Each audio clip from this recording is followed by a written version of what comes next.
Thank you so much for being here, everybody. I am very happy to be here with these awesome panelists. I'll do a brief introduction here. So Franklin Jones is the founder and CEO of Beeline Sustainable Urban Delivery. Since 2009, he's been on a mission to make our community more livable by using the right tool for the job for last mile urban freight delivery.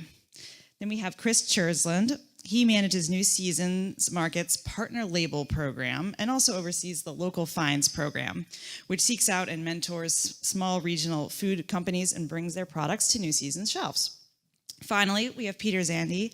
He's based in Portland, overseeing U.S. sales and marketing for a Dutch chocolate company called Tony's Chocolonely, which exists to end slavery in the chocolate industry. And I think he's just worked the room and gave you all some samples, so enjoy those. He's bribing you. It's not fair. So all of these panelists represent different elements of the food supply chain, from the hyper-local to the international. But as you'll see, some of their challenges are really very similar and are being addressed in some of the same ways, so we're eager to hear from them. I wanted to pose a question to all of the panelists, perhaps starting with Peter, and I'd like to hear a little bit from each of you about what the traditional supply chain looks like in your company or for your industry, and what some of the challenges are or have been for your company. All right. Well, thanks for having me here. Yeah, as Dorothy just explained, Tony's Chocolonely exists to really actually think about some problems that are a little bit more upstream in the supply chain and what we're here for on stage. And we've been around in Holland for 10 years, and it's been interesting coming to the United States because it's really created some, not necessarily issues, but we had to think differently about how we do our distribution of the product. And so in Holland, basically, it's a country of 16 million people that you drive across in 2 hours and north to south in 3 hours. And coming here to the United States, it's just overwhelming. Just driving up to Seattle is 3 to 4 hours, well, 3 hours if you don't have any traffic. So for us, it's we're a socially responsible company. And we work mostly to eradicate slavery on the farms in West Africa. But at the same time, we basically feel responsible for all of our business and basically all of the impact that we have on the environment.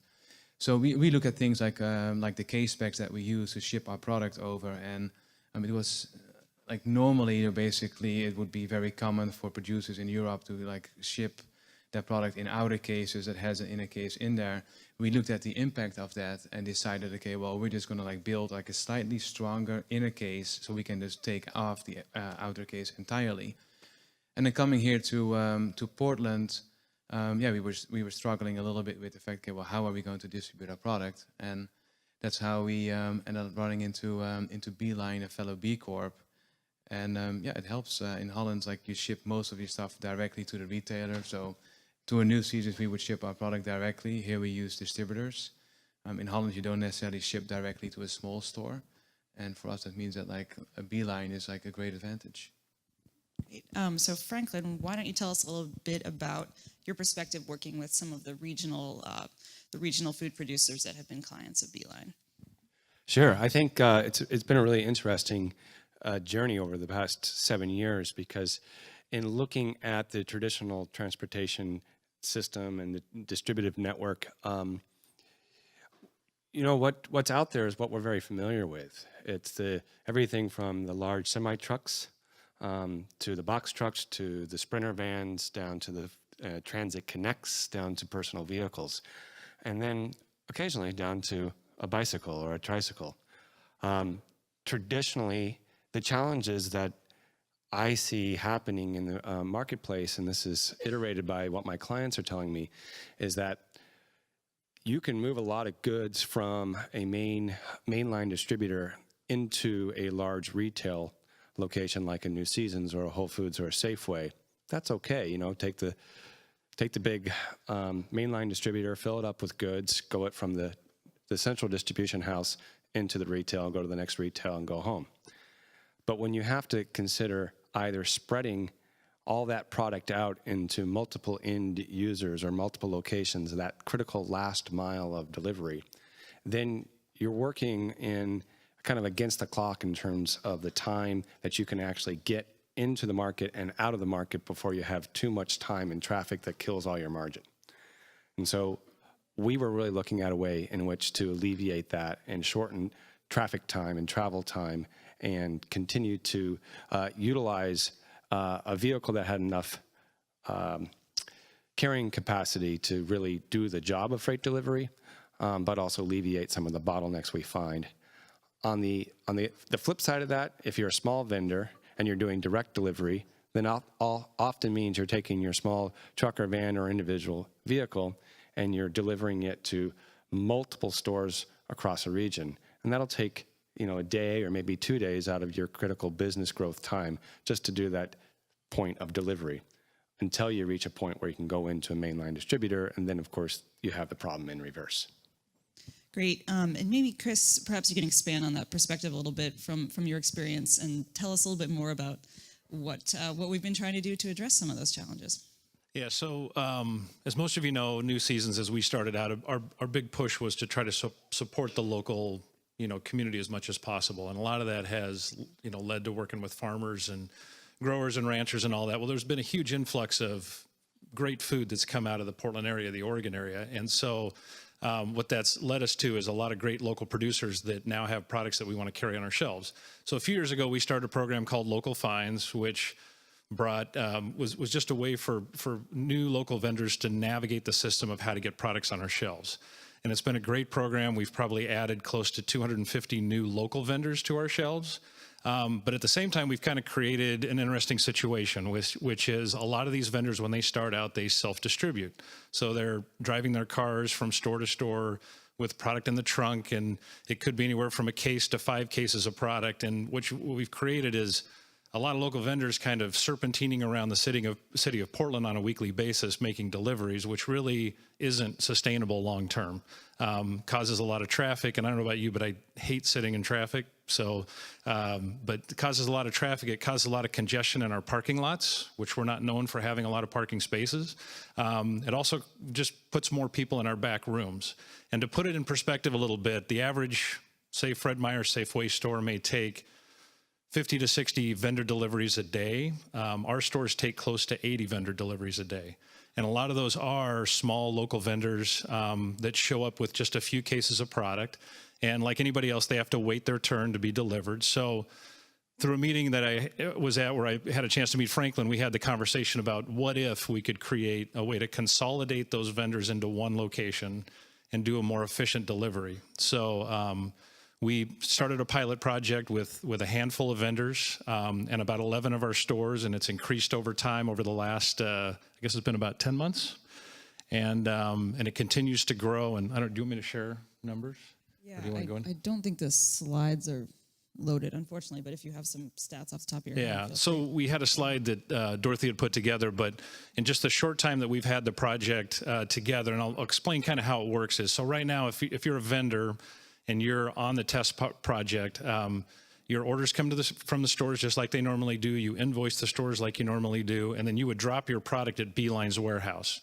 From there, they consolidate and kind of sort out the orders by store, and they either deliver the handful of stores that they have in our urban stores, like the Hawthorne and Seven Corners and Grant Park.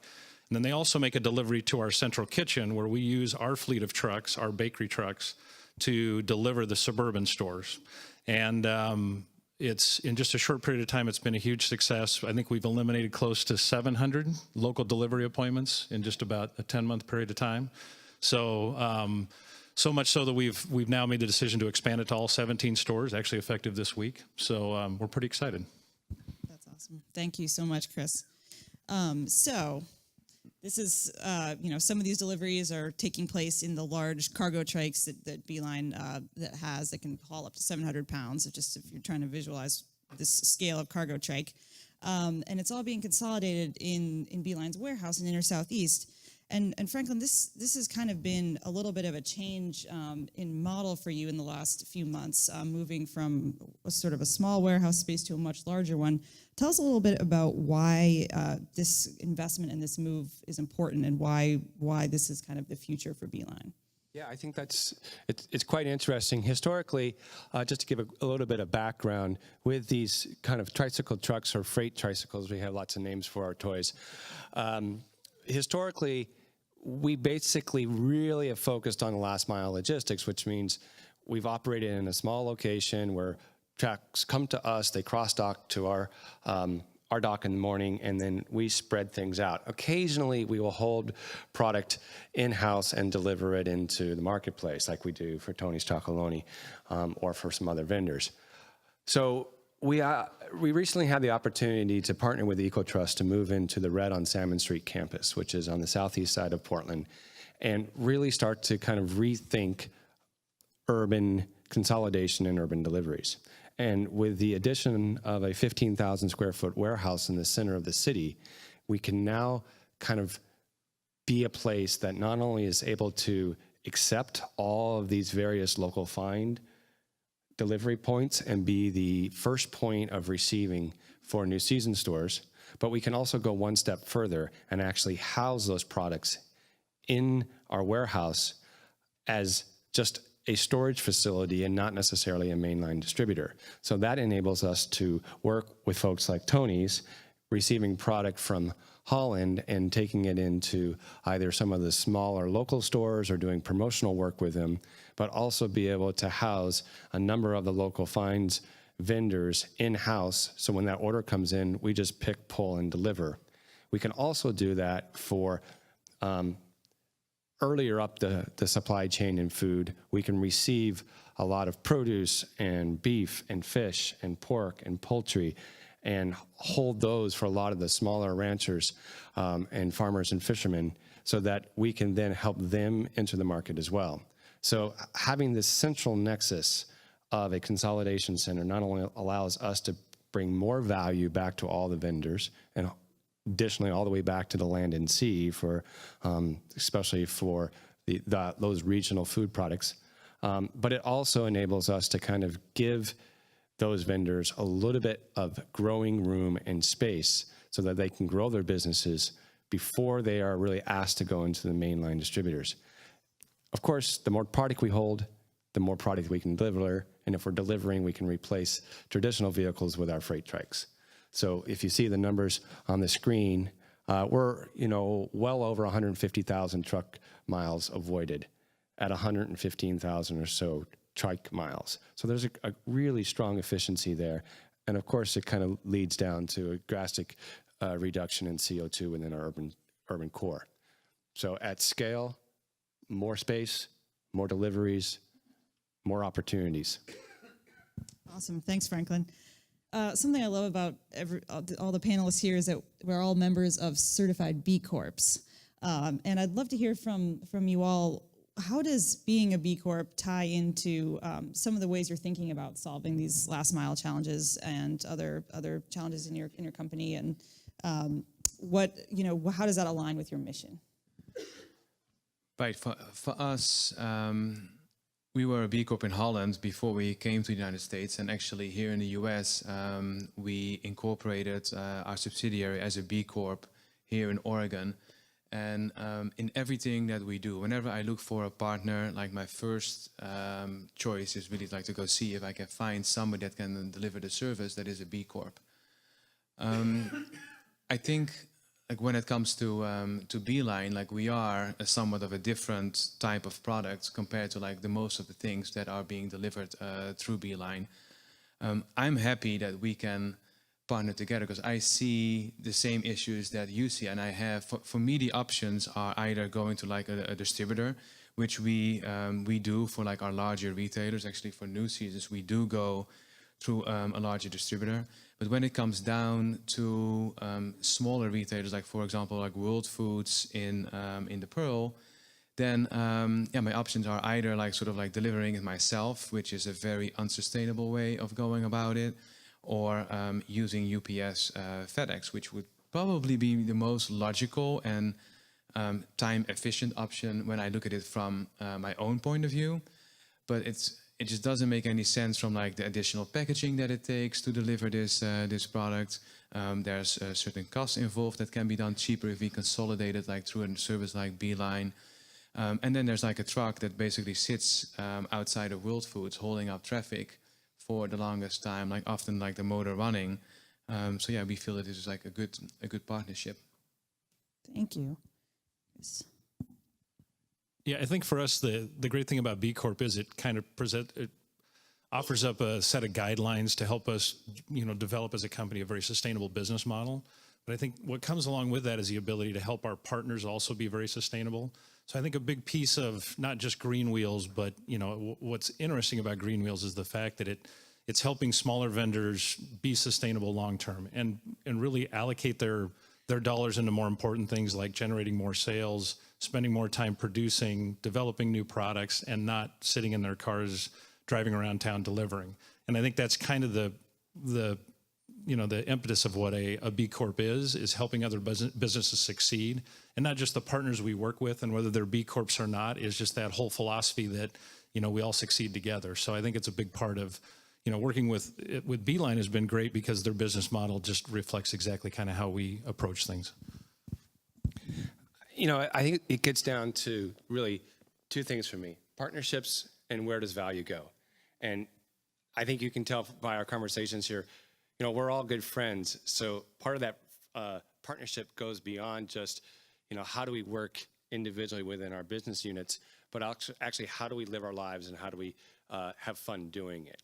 And so there's a lot that is based in the whole idea of a B corporation, in which you change your overarching agendas and charters to be able to support all shareholders, or all stakeholders and not just shareholders.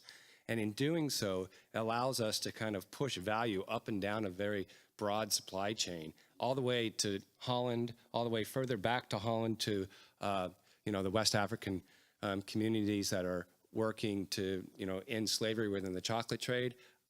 Here in Portland, I can feel connected all the way through back to that effort. I can also feel very connected to my local community and kind of building that community that Catherine talked about earlier. And it enables us to kind of do that within the framework of doing business and having business as a strength for our community and common good. And to be able to have friends in that connection just, I think, emphasizes that total value. That's great.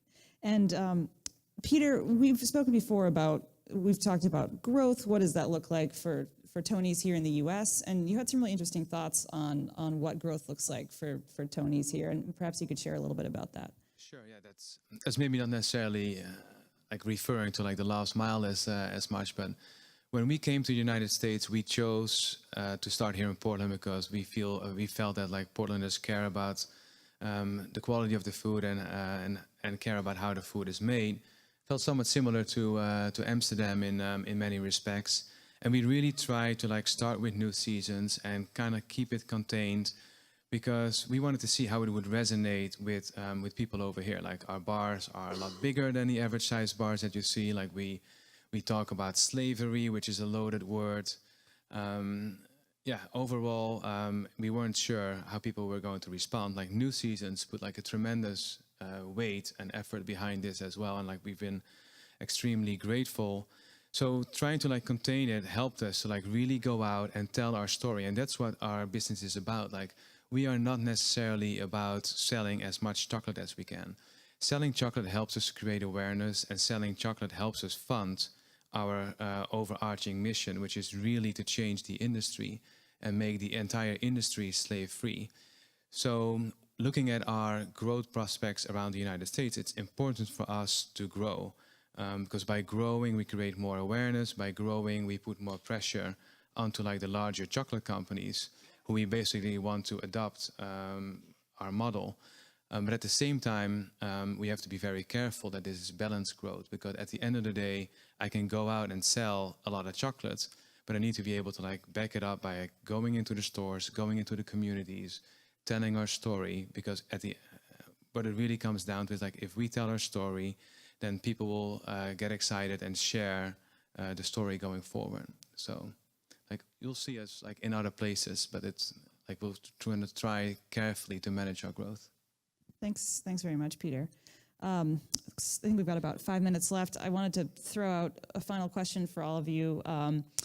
What do you think is something that consumers maybe don't see or don't understand about the supply chain in your particular field? And maybe what's something that you wish they did understand about how that operates? It's just kind of a wild card, so I'll give them a minute. Yeah, I don't know if this pertains as much to the consumer, but I know so we currently don't self-distribute to ourselves, so we heavily rely on distributors or folks like Franklin to move product around. And there's a cost associated with that obviously, anytime you're working with something like that, it's going to impact the final cost to the customer. But that whole movement around of product is so critical that's a big part of what we need to be able to do. So, I mean, it's, I think we look at it as trying to, consolidate as much as we can to minimize that impact. But the fact is that transportation costs continue to go up. It's always good to see fuel prices go down. But the more we can consolidate for whether you're a huge, large national vendor or a small local vendor and take some of those costs out of the system, it's definitely going to get passed on to the consumer. That's a good question. I don't know if I want fuel costs to keep going down. A little jab. I see two really interesting things that if I could kind of get on my teacher's hat and try to educate. One would be about the true cost of a food mile, because we spend a lot of time looking at local and organic and how the product is made, and we kind of let that go in terms of how the product gets to the plate. So continue to think about the cost of food, the food mile. Secondarily is the paradox of convenience, because as we move into an age of convenience deliveries where every single day a new company is being launched and telling you how they're going to bring their product from the stores to your plate, or from the restaurants to your apartments, or however it is direct to consumer, the increase in traffic in our urban core based on convenience deliveries is rapidly growing, and it's adding to the problem and not necessarily solving the problem. So there's a paradox of convenience where the guy's sitting there, he's working from home, he's doing everything in telecommuting, and he orders something from Amazon, and he can't wait for it to arrive. It finally arrives. Whew, gosh, it was late. I jump out, and now I need to go to the gym, so I jump down, I grab my bike, and I get out, and there's a FedEx truck right in my way. Would that FedEx truck just get out of the way so I can get and ride my bike to my gym? Not realizing that the FedEx truck was the truck that just delivered his package. So those would be kind of the two little antidotes that I would look to kind of all of us to kind of continue to be aware of.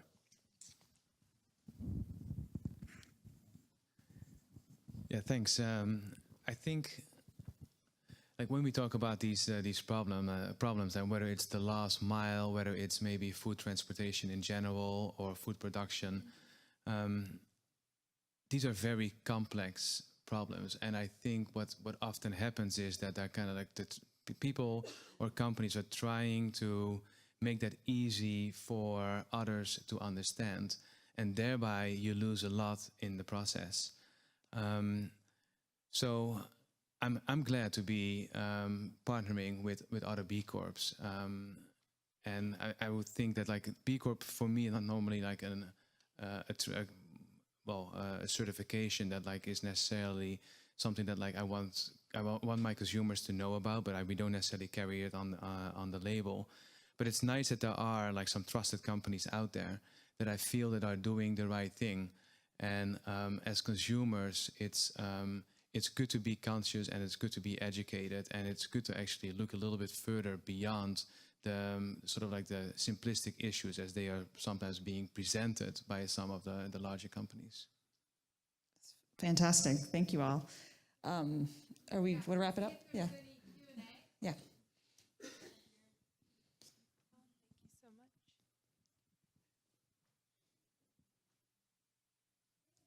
Nada? Anyone want to stand up and shout a question? We got one? Okay. Chocolate can be a delicious digestive, so I wonder why Tony's chocolate contains soy lecithin, making it less digestible. Why not take the soy out? You can answer that one. Yeah, and I would really have to like put that through to like the people who make our chocolate bars. Like from what I know, it's an emulsifier that may improve the taste of chocolate. I'm not actually that familiar with why we have that in our bars. Like it's relatively common to find that in chocolate bars, although there certainly are chocolate bars that that don't have it. I think as a company, we and this I'm kind of taking this question, I'm taking it like a step further. As a company, we in general like try to do what we feel is right, and we're continuously working to improve our ways. So I'm going to put this question back to Holland. But at the same time, yeah, sometimes you have to like make certain compromises. So I'm kind of curious what's going to come back with, and I would request that maybe the person who's asking this question, like, to let me know who he or she is, so I can like basically like get back to you, hopefully by sometime next week.